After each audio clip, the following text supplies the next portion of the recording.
मराठा समाजातील महिलांबद्दल आक्षेपार्ह वक्तव्याविरोधात सकल मराठा समाज आक्रमक। मनमाड पोलीस ठाणे व मंडळ अधिकाऱ्यांना निवेदन, संबंधित व्यक्तीवर कायदेशीर कारवाईची मागणी। मराठा समाजातील महिलांबद्दल कथितरित्या आक्षेपार्ह, मानहानीकारक व अवमानकारक वक्तव्य केल्याच्या निषेधार्थ सकल मराठा समाज मनमाड यांच्या वतीने तीव्र नाराजी व्यक्त करण्यात आली। या प्रकरणी मनमाड पोलीस ठाणे तसेच मंडळ अधिकारी मनमाड यांना निवेदन देऊन संबंधित व्यक्तीविरोधात कायदेशीर कारवाई करण्याची मागणी करण्यात आली। 14 ऑगस्ट रोजी नवनाथ वाघमारे यांनी केलेल्या भाषणात अथवा व्हिडिओमध्ये मराठा समाजातील मुली व महिलांबाबत आक्षेपार्ह स्वरूपाचे वक्तव्य केल्याचा आरोप करण्यात आला आहे। या वक्तव्यामुळे मराठा समाजातील महिलांच्या सामाजिक प्रतिष्ठेला धक्का पोहोचण्याची तसेच समाजामध्ये गैरसमज, तेढ निर्माण होऊन सामाजिक वातावरण बिघडण्याची शक्यता असल्याचे निवेदनात नमूद करण्यात आले आहे। सदर वक्तव्य सार्वजनिक माध्यमातून किंवा सोशल मीडियाच्या माध्यमातून प्रसारित झाले असल्यास त्याची सत्यता तपासून संबंधित video, audio, social media post, link तसेच इतर डिजिटल पुराव्यांची चौकशी करण्यात यावी। तसेच संबंधित वक्तव्याची कायदेशीर तपासणी करून भारतीय न्याय संहिता 2023 मधील लागू तरतुदींनुसार आवश्यक ती कारवाई करण्यात यावी।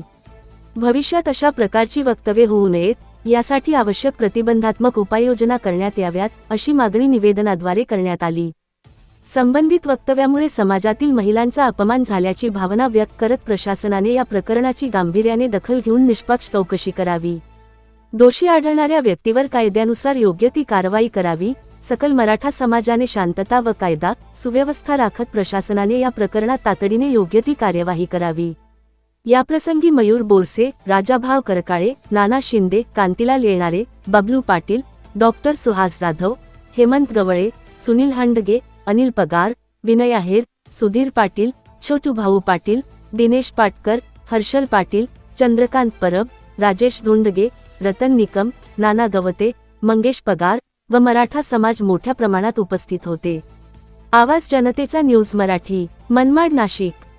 छत्रपती शिवाजी महाराजांना वंदन करून आज हे त्यांचं राज्य असून त्यांनी एवढं घडवलेलं जे महाराष्ट्र आहे त्या महाराष्ट्रात जर असं होत असेल तर आज स्त्री कुठे सुरक्षित आहे आणि घराघरात स्त्री असते। त्या वाघमाऱ्यांनी असं स्टेटमेंट देऊन त्यांच्या घरच्यांनाच त्यांनी त्रासदायक विधान दिलेलं आहे। माझ्याकडनं चुकीचं विधान जाणार नाही, पण ही मराठा समाजातील आणि ओबीसी समाजातील तेढ वाढवण्यासाठी त्यांना कोणीतरी भडकवलेलं आहे।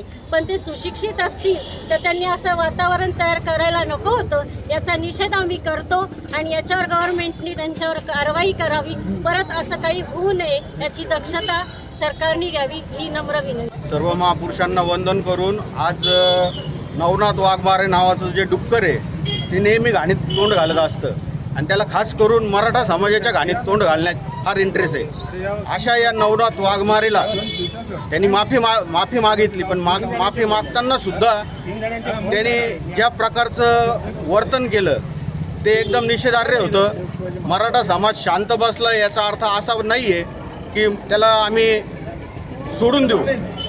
मराठा समाजातल्या ज्या भगिनी आहे एक दिवस त्याचं तोंड नक्कीच काळं करणार आहे। त्यांनी जे काही ओबीसी आणि मराठा समाजात दुई माजवण्यासाठी, तेढ निर्माण करण्यासाठी जे काही वक्तव्य केलं आहे त्याचा मराठा समाज मनमाड शहरातर्फे आम्ही निषेध करतो आणि त्याच्यावर या सरकारने कडक कारवाई करावी, जेणेकरून अशा दंगली माजवण्याचा प्रयत्न करणाऱ्या हरामखोरांना इथून पुढं तरी अद्दल घडली पाहिजे की अशा प्रकारचं जर विधान केलं तर आपल्यावर कारवाई होते। जर कारवाई झाली नाही तर त्याच्याविषयीचा रोष या समाजातून जाणार नाही, मग समाजाचा रोष वेगळ्या मार्गाने बाहेर निघू शकतो।